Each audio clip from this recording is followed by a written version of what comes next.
I listened to another group of friends and Kenyans, brothers and sisters, who say Ruto must go. And for sure, just like those who were there before me, my time will come and I will go. Just like those who were there before me did. But respectfully, sirs, madams, let me ask you.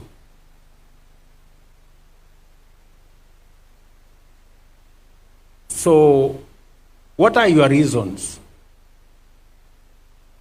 for this Ruto must go? I'm sure it's not because of the spelling of his name. Maybe because you don't agree with the ideas, the policies, and the plan he has for our nation, which is okay. But please, would you kindly favor us with your counter plan, with your alternative plan? Because the more I listen, the more it is sloganeering. It's not about a plan, not about an alternative plan. And, hey, we cannot replace a plan you don't like with nothing. And I hear my brothers and sisters say, let Ruto go, then we will figure out. And we will tell you what is the alternative plan later. We cannot tell you now. To me, that sounds like the wash conmanship.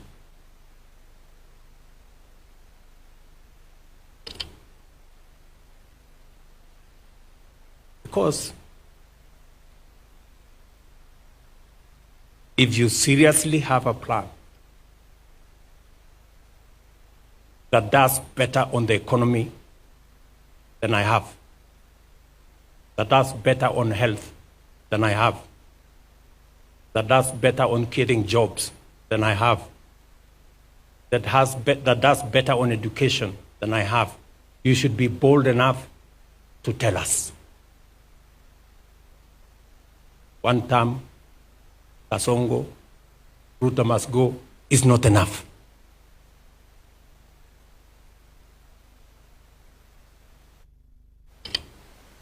And we are going to have a candid conversation. Nobody is going to corner us. Sorry, guys. You have to come up with a better plan.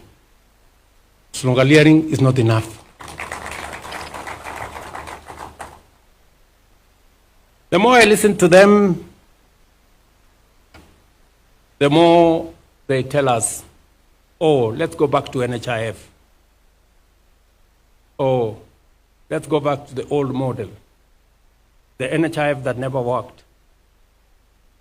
Let's go back to the old funding model that crippled our university education. Oh, let's abolish housing. Let's do away with SHA. And to me, they sound like people who are accustomed to the status quo, the usual, the familiar, the no change. Ladies and gentlemen, we have a great nation. It is a disciplined, determined, focused, and deliberate renewal of our nation's foundation.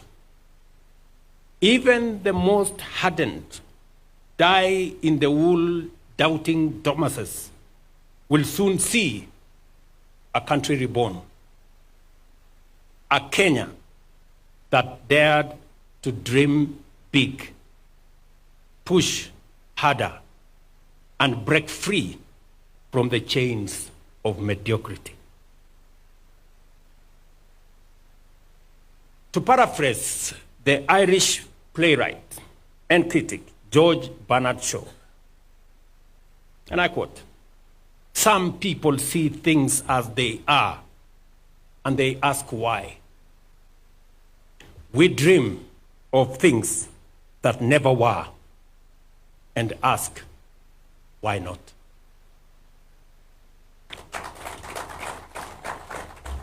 Please join me and the millions of patriots who believe in a higher standard for our beloved nation.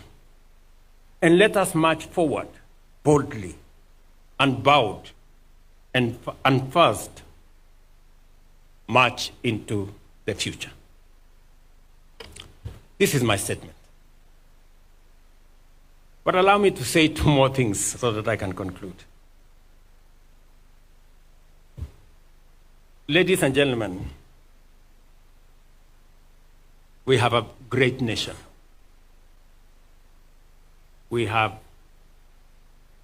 a great nation. It is our duty and responsibility to make it greater.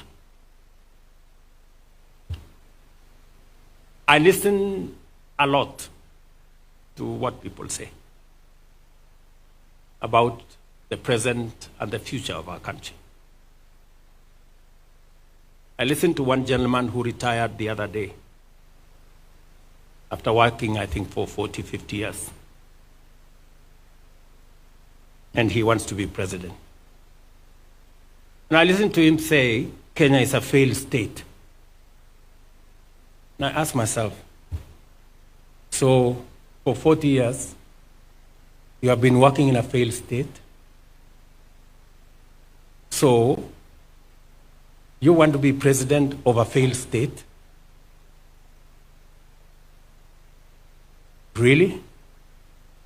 You want us to entrust you to the leadership of a country you don't believe in, to a people you don't believe in? And just for the record, companies like Lindsay, Liaison, an exchange like Nairobi Stock Exchange, the best listed stock exchange last year in Africa, they don't exist in failed states.